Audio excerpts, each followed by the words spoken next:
Favourite serials இனி டிவிக்கு முன்பே சன் நெக்ஸ்ட் ஆப்ல ஜாலியா எல்லாருக்கும் முன்னாடியே பாருங்க. இப்பவே சன் நெக்ஸ்ட் ஆப்பை டவுன்லோட் பண்ணி சப்ஸ்கிரைப் பண்ணுங்க. ஐயோ அண்ணா இப்பதாங்க நான் ஃபோன் பண்ணாரு. இதோ கிளம்பிட்டேங்கண்ணா. வந்துடுறேன். கொஞ்சம் வெயிட் பண்ண சொல்லுங்க. சரி. பூங்குடி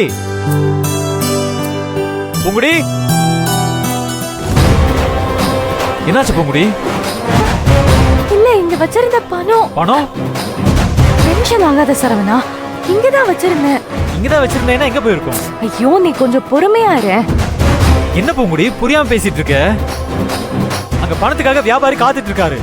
நான் உடனே போய் கொடுக்கணும். வீட்டுக்குள்ள வச்ச பணம் எங்க போயிருக்கும்? எங்கேயும் போகாது, நீ கொஞ்சம் பொறுமையா இரு, நான் எடுத்து தரேன். என்ன பூங்குடி நீ? நல்லா பாரு, கீழே பாரு.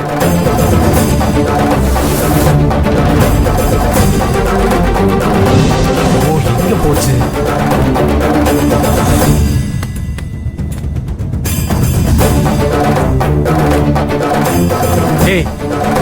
ஏன் இப்படி டென்ஷன் பண்ற? எனக்கு தலையை வெடிக்கிற மாதிரி இருக்கு பூங்குடி. சரவணா, உன்னை விட எனக்கு தான் டென்ஷன் அதிகமா இருக்கு சரவணா. நீ கொடுத்த பணத்தை இப்ப நான் தொலைச்சிட்டேன்னு சொன்னா எனக்கு எப்படி இருக்கும்? இப்ப அதுவா முக்கியம்? நமக்கு வியாபாரம் பண்றவங்களுக்கு கரெக்ட் டைமுக்கு பணம் கொடுக்கணும் பூங்குடி, இல்லனா பேர் கெட்டு போயிடும். ஐயோ சரவணா, நான் இங்க தான் வச்சேன், எங்க காணாம போச்சுன்னு எனக்கே தெரியல. ஐயோ, இப்ப என் கூட பேசுறதா முக்கியம். சீக்கிரம் தேடு பூங்குடி. ஐயோ, அவர் வேற ஃபோன் பண்ணுவாரு. நல்லா பாரு.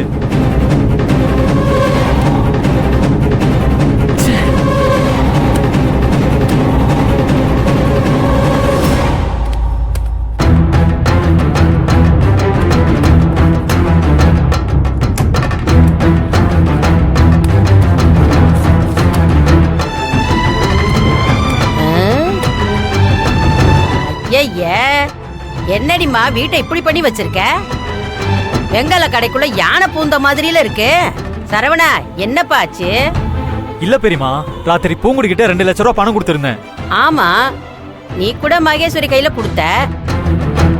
அவதான் பூங்குடி கையில கொடுத்து இனிமே அவ எல்லாத்தையும் பொறுப்பா பாத்துக்குவான்னு குடுக்க வச்சால. அதான் பெரிய தப்பா போச்சு பெரியமா.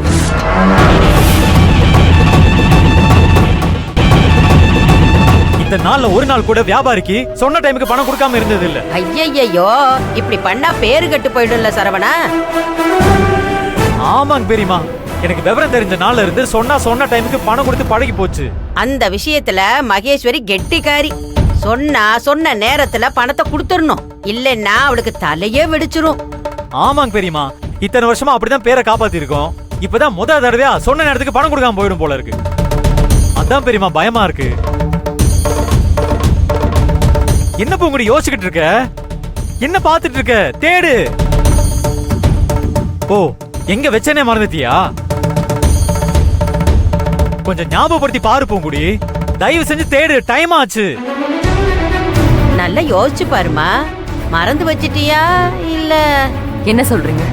இல்லம்மா, நேத்து உங்க அம்மா ஆபரேஷனுக்கு பணம் வேணும்னு தேன்மொழி கிட்ட பேசிக்கிட்டு இருந்தியே, ஒருவேளை மறந்த வாக்குல அங்க கொடுத்துட்டியோன்னு. நல்லா யோசிச்சு பாருமா. உங்க அம்மா ஆபரேஷனுக்கு பணம் வேணும்னு சொல்லிக்கிட்டு இருந்தல்ல, ஒருவேளை அங்க கொடுத்துட்டியோ என்னமோ. என்ன பேசிட்டு இருக்கீங்க? நான் எதுக்கு அந்த பணத்தை எடுத்துட்டு போய் எங்க அம்மா கிட்ட கொடுக்க போறேன்? கொஞ்சம் கூட அறிவு இல்லாம பேசிட்டு இருக்கீங்க. என்ன சரவணா, உன் பொண்டாட்டி இப்படி பேசுறா? நான் ஒண்ணு இட்டு கட்டி பேசலையே. நேத்து ராத்திரி நீ தேன்மொழி கிட்ட பேசிக்கிட்டு இருந்தியா இல்லையா? எங்க அம்மா ஆபரேஷனுக்கு பணம் தேவை, ரொம்ப கஷ்டமா இருக்குன்னு சொன்னியா இல்லையா? ஆமா சொன்னேன். அதுக்கு என்ன இப்போ? அதனாலதான் கேட்டேன், ஒருவேளை அங்க குடுத்தியோ என்னமோன்னு தான் கேட்டேன். இங்க பாருங்க, இதுக்கு மேல ஒரு வார்த்தை பேசுனீங்க அவ்வளவுதான் சொல்லிட்டேன். என்னடிமா இது? நீ சொன்னதை தானே நான் சொன்னேன், அதுக்கு நீயே இப்படி கோவப்படுற? கிட்டலாம் நான் பேச்சே வச்சுக்கிறது இல்ல, போங்க அந்த பக்கம். சரவணா, என்ன நீயும் அமைதியா இருக்க? அந்த பணத்தை தான் நான் எடுத்துட்டு போய் எங்க அம்மா கிட்ட கொடுத்துட்டேன், நீயும் நினைக்கிறியா? ஐயோ, இந்த நேரத்துல இந்த பிரச்சனை தேவையா பூங்குடி? நேரடியா ஒரு பதில் சொல்லு. பணத்தை எடுத்துட்டு போய் எங்க அம்மா கிட்ட கொடுத்துருப்பேன் நீ நினைக்கிறியா?